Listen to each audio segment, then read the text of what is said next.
Sauska, she who is armed. This is a very, very important deity because of her connections to multiple mythologies or multiple belief systems. See, she is associated with love, beauty, war, and healing. So a deity that gives us conflict immediately. And she is also associated with the heavenly triad, which would feature herself, as well as Savitar and the Norse deity or Germanic deity Donar. Sauska comes to us from Hurrian culture and was influential in the region of Asia Minor as her home, but would expand far beyond that into other mythologies and belief systems.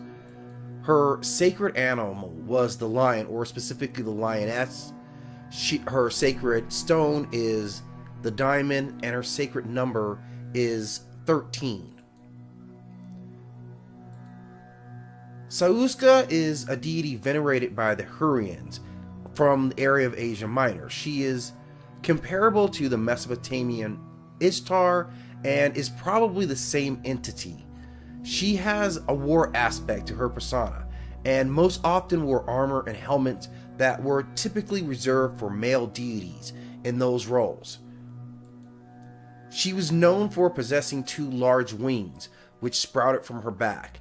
And in old mythology, she is said to be the daughter of a titan and an unrevealed goddess.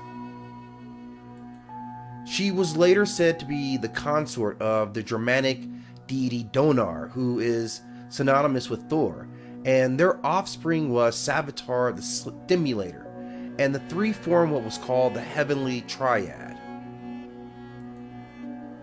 She was worshipped throughout the region, which we would now call Iraq, Syria, and Turkey, by the Hurrians as far back as 3300 BCE, and when the kingdom was resurrected, continued until about 1245 BCE.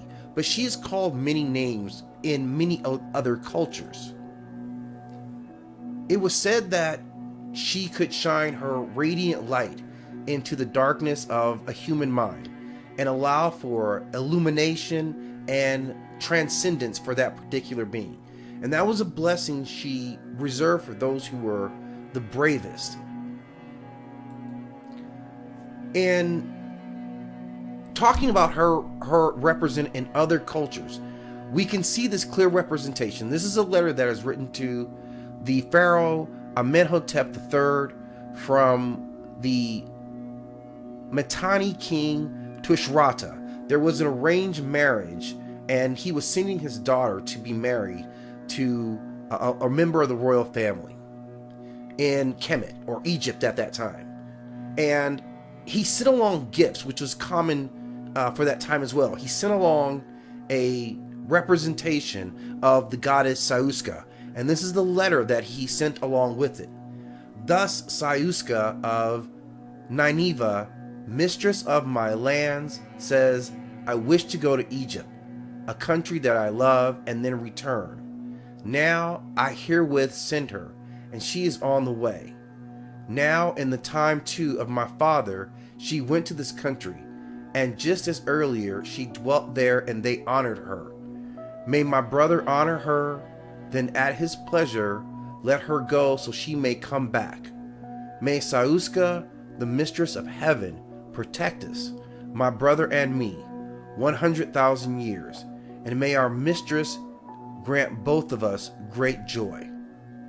And that shows her connection to Egyptian or Kemetic or early Kemetic civilization and people, represented through this gift, that she had been represented and venerated in that land prior to this time. She is also linked to dark mythology as well, in which she conquers the world with an army of the dead. She is quoted as saying this: If thou openest not the gate to let me enter, I will break the lock. I will wrench the lock. I will smash the doorposts. I will force the doors. I will bring up the dead to eat the living, and the dead will outnumber the living. A very complex deity that obviously has links to a significant portion, an area of the Middle East, but also through Germanic beliefs and, as it seems, Kemetic or Egyptian beliefs as well. And that's not often that we can say that for one deity. Definitely she is worthy of exploration into her consort connections and her representations, and the other names that she was known by. Thank you again for stopping at Nine War Chronicles, and as always, I will ask that you like and subscribe.